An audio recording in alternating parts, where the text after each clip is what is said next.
دی خالد مقبول صدیقی کو، خالد مکسی کو انہوں نے بلانے کی کوشش کی، لیکن خالد مقبول صدیقی نے معذرت کر لی۔ ان کی اپنی پارٹی کا اجلاس چل رہا تھا جس میں مشاورت ہو رہی تھی کہ اپوزیشن کے فیصلے کی توثیق کرنی ہے، اور خالد مکسی صاحب نے شاید فون ہی نہیں اٹھایا، ان سے رابطہ ہی نہیں ہو سکا۔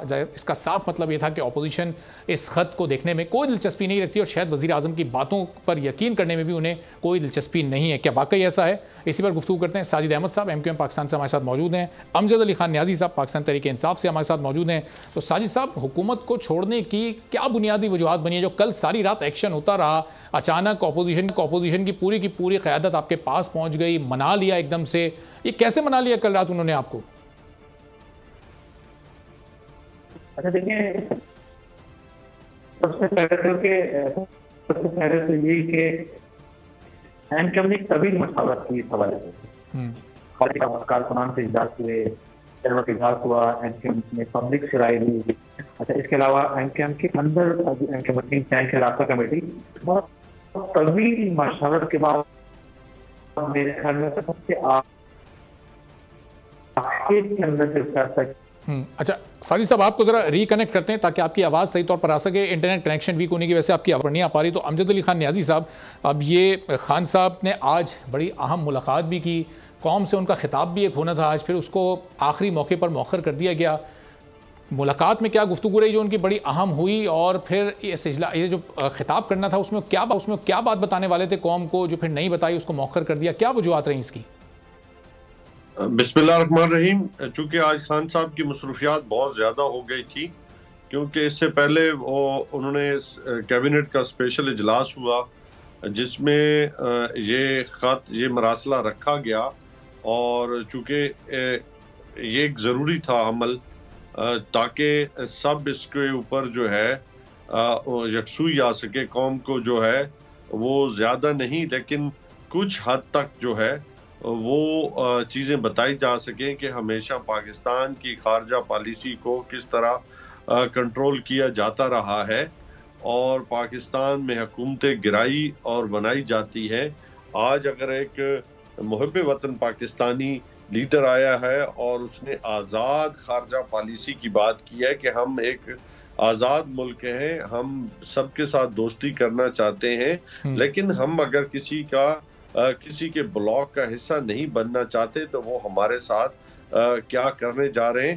تو یہ چیزیں ساری سامنے رکھنا بڑا ضروری تھا۔ پھر آپ کے علم میں ہے کہ جو سینئر اینکر پرسن تھے ان کے سامنے جو ہے کچھ منٹس، کچھ مندرجات جو ہے وہ رکھے گئے، اور اس کے بعد کل نیشنل اسمبلی کے اجلاس میں پارلیمانی لیڈرز کے ساتھ جو ہے اور ان کیمرہ سیشن میں جو ہے وہ چیزیں رکھی جائیں گی، اور پھر بتدریج جو ہے اب تو ظاہر ان کیمرہ اجلاس بھی ہو رہا ہے، سینئر اینکرز کے سامنے بھی مندرجات کو رکھ دیا، لیکن یہ خط آئے بھی کوئی 22-23 روز ہو گئے، اتحادیوں کے ساتھ اپوزیشن کے مذاکرات چل رہے تھے، تو مناسب وقت پر اتحادیوں سے کیوں رجوع نہیں کیا گیا؟ اس خط کو ان کے سامنے کیوں نہیں رکھا گیا؟ ان سے کیوں نہیں شیئر کیا گیا؟ اب ظاہر ہے جب آج رابطے کیے خان صاحب نے، اب تو اپوزیشن کے ساتھ ان کی ڈیلز ہو چکی ہیں، اب تو کسی نے لفٹ نہیں کرائی خان صاحب کو آج۔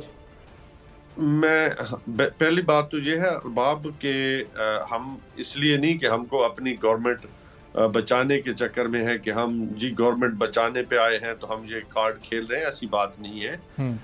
ہم سمجھتے ہیں کہ گورنمنٹ سے آتی جاتی رہتی ہیں، کرائسس بھی پولیٹیکل آتے جاتے رہے، لیکن کیا ایک آزاد ملک کو کسی دوسرے ملک کے جو ہے وہ کانسپریسی کے ذریعے اپنی من مرضی کی گورنمنٹ اگر نہ مانے تو ان کے اوپر جو ہے وہ سینکشن بھی لگ جائیں، اور وہاں اپنے من مرضی کے سلیکٹڈ لوگ یا کٹ پتلی جسے کہتے ہیں وہ لائے جا سکیں۔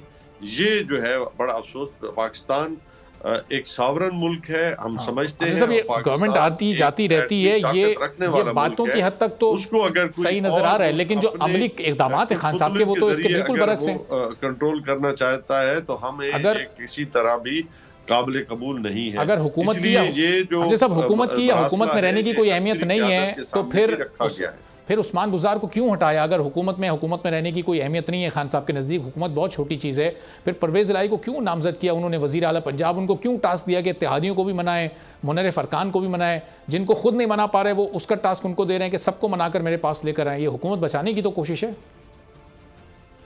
ارباب کیا اس سے پہلے کافلی کہ ہمارے جو محترم پرویز الہی صاحب ہے کیا ہمارے اتحادی نہیں، وہ تو ہمارے آلریڈی پہلے بھی اتحادی تھی، اور ہم سمجھتے ہیں کہ اگر ہم بہتر انداز میں اور ہم صوبے کے اندر پروسیڈ کر سکیں اپنے ڈے ٹو ڈے افیئرس، تو اس میں کون سا ہم نے کو گناہ کر لی ہے؟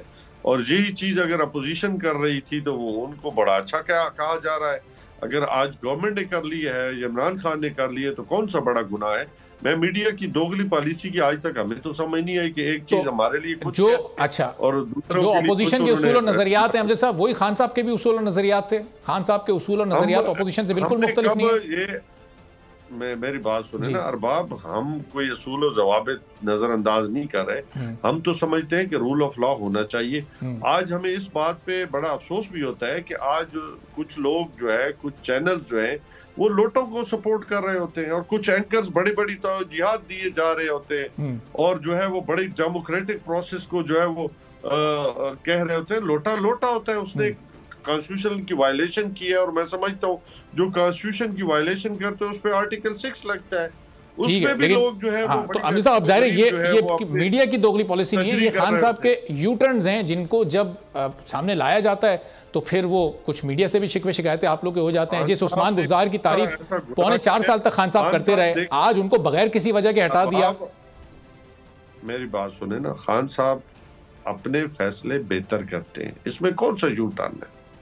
ہمیشہ انسان بہتر سے بہتر کی تلاش میں ہوتا ہے. جب آپ کرکٹ کھیلتے ہیں، آپ کا ایک بالر بالنگ کر رہا ہوتا ہے تو آپ اگر کوئی آؤٹ نہیں کر رہا ہوتا تو وہاں دوسرے بالر کو لاتے ہیں، وہ بہتر انداز میں آپ کو وہ رزلٹ دے دیتے ہیں. اس میں کون سا اچھا ہے؟ ٹھیک ہے، اس میں یو ٹرن کہاں سے؟ بالکل چلیں امجد صاحب، پھر یہی بہتر سے بہتر کی تلاش ہی ساجد بھائی اور ان کی پارٹی نے بھی کی، اور پھر جو انہیں بہتر لگا وہ انہوں نے جوائن کر لیا.